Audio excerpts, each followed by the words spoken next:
because they don't align and I don't want to promote some bullshit. But last month I started finally doing some brand deals, and for 3 brand deals, I got paid a little over $16,000. Lastly, I have my consulting business where I help other businesses with their social media strategy as well as AI implementation. And I have about 5 clients right now, but 3 of them are on retainer, guaranteeing me about $3,000 a month. Hopefully that gave you a peek behind the curtains of how content creators are making money. If you have any questions, let me know. Whenever I feel overwhelmed like I did this morning, I always do these 3 things and I immediately feel better. Starting off with number 1, which is changing my perspective, because I can almost guarantee you that the situation that you're stressing out about is the same situation that you once dreamt of being in. You're pissed off because your job is giving you too much work to do, but how excited were you when you first got that job offer? You're pissed off because your girl's annoying you, but I promise you, you'd rather her annoy you than another man. You get to be annoyed by her fine ass. Shift that perspective. A lot of people significantly underestimate the power of perspective, but once you have that down, you want to reduce friction, because most of the time when people feel overwhelmed, they have so many things to do, and it's not that they don't know what to do, it's that they don't know where to start. So you want to select the task with the least amount of friction. If you have a list of 10 things that you need to get done, you start with the easiest thing, like taking out the trash or making your bed, and then you will slowly see one by one, you will start checking things off, because you are building momentum and you are building up the confidence within yourself that you are able to accomplish these easy tasks. So what's something that's a little bit harder? What's something that's a little bit more challenging? And you will slowly get everything done. And lastly, you need to ground yourself. Go outside, go for a walk, get some fresh air, drink some water, have some food with some nutrients in it, because half of what we call anxiety is just our body begging for basic care. And just as a little bonus, oftentimes just talking about how we feel makes us feel so much better. So just call somebody. It could be your mom, your best friend, your sister, your brother, and just tell them how you're feeling and what you're going through, and 9 times out of 10 you'll feel better.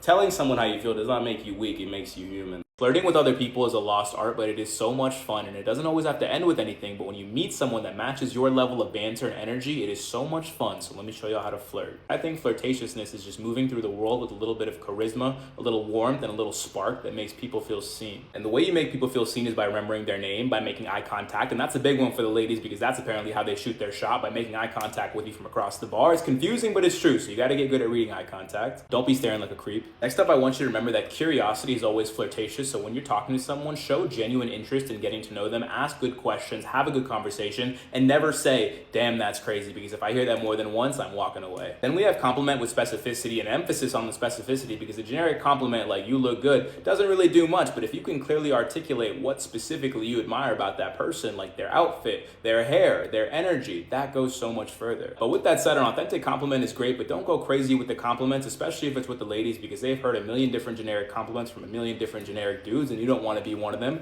So it's nice to sprinkle in a little bit of playful teasing and sarcasm, but don't get that mixed up with being rude and distasteful. This last point is super important, but be aware of social cues, and please read the room, because even if the person standing in front of you is super nice and amazing, they just might not be receptive to it. They might not be in the mood to entertain you, and that's okay. They don't owe you anything. Hit them with have a good one, hope you have a good day, and keep it pushing. I know the world is falling apart when a girl is thoroughly impressed by the fact that I own a pack of condoms, because apparently that's not so common. But not only should that be common, but you should also own some lube, because not all slides were made slippery, which is fine, but you as a man should be prepared. Speaking of preparation, I think every man in their 20s should own a toolbox that is filled with copious amounts of screws, Allen keys, and wrenches. And I'm not Bob the Builder, but I definitely know my way around a toolbox, if you know what I'm saying. On a similar note, I think every man should own a drill, because what do you mean you're going to call up another man to come to your house to hang up a picture frame or a shelf? Your girl's not going to like that.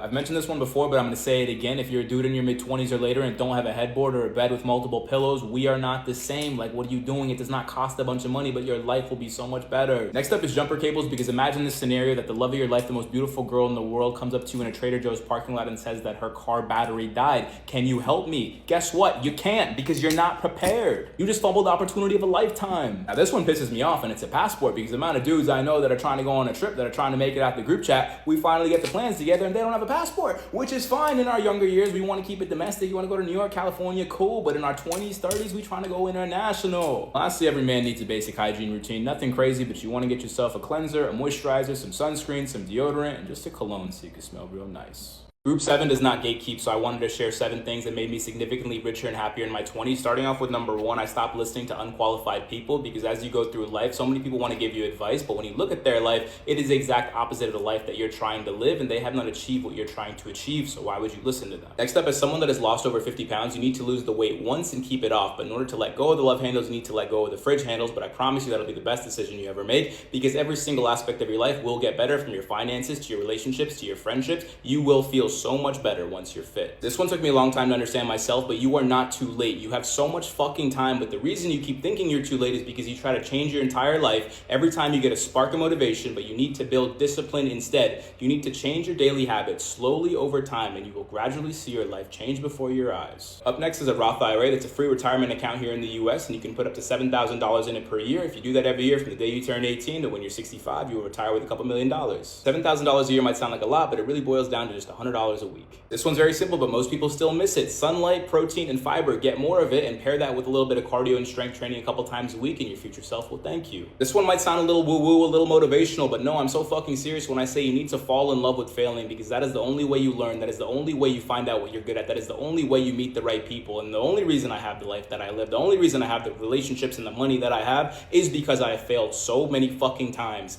And I'm proud of it. I'm proud of the amount of times that I failed, because through that I found success. Long edit needs to be like all that stuff. They freak out over it, okay? But it's all up here. They may not have the editing power, okay? They can probably script a little bit, they can probably edit a little bit, but they're a strategist. So this person needs about 2 editors.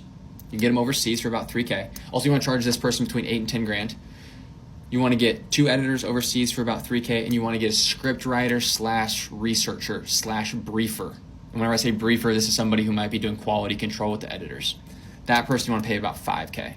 So $3K for the editors, $5K for this like junior director, and then about $8 to $10K for the actual hub strategist. Okay, now let's go to long form.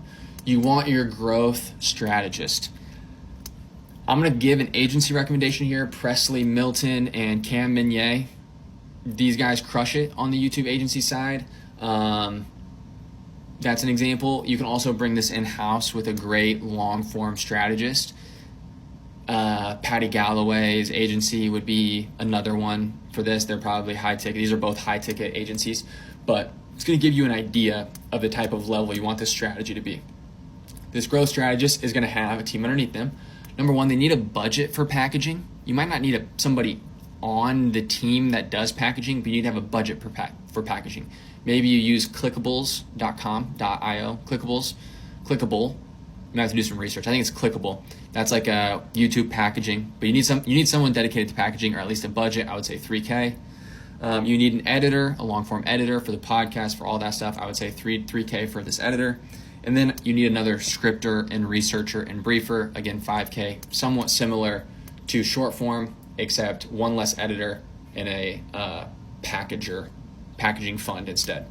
Okay, whenever we go to email, you don't need a lot on the email side. The goal is that the analytics funnel person that we talked about in miscellaneous can set up all of the automations and the segmenting. You need one writer to build out email sequences. This could also, never mind. You need a writer to build out the sequences, so welcome sequence, abandoned cart sequence, lead